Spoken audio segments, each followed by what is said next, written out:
Alors, Théodore Monod et la théologie de la nature. Ah, oui, je me préoccupe beaucoup du sort des créatures, des autres créatures. Nous sommes tous des créatures. Enfin, tous les êtres vivants sont des créatures.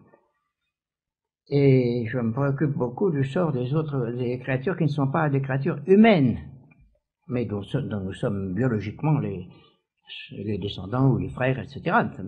Nous faisons partie de la même création.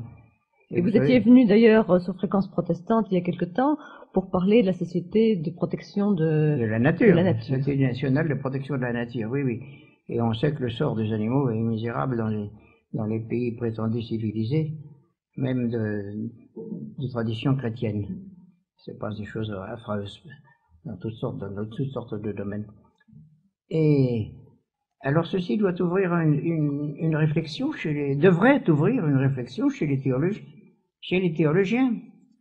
Parce qu'au fond, si nous faisons partie d'une même création, si nous sommes frères de ces êtres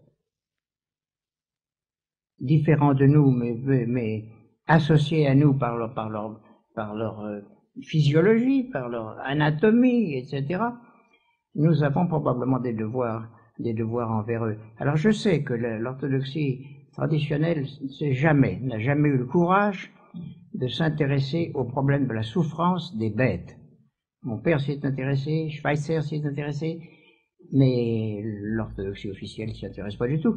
D'autant plus que les pères de l'Église, et puis tout ce qui a suivi, avaient cette idée singulière que l'animal avait été créé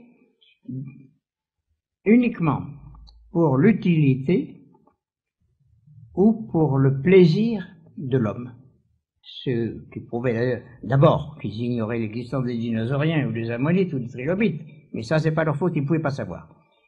Mais d'autre part, ça prouve aussi qu'ils n'avaient jamais pensé au fait que le ver solitaire n'a pas été nécessairement créé pour l'utilité ou même le plaisir de l'homme.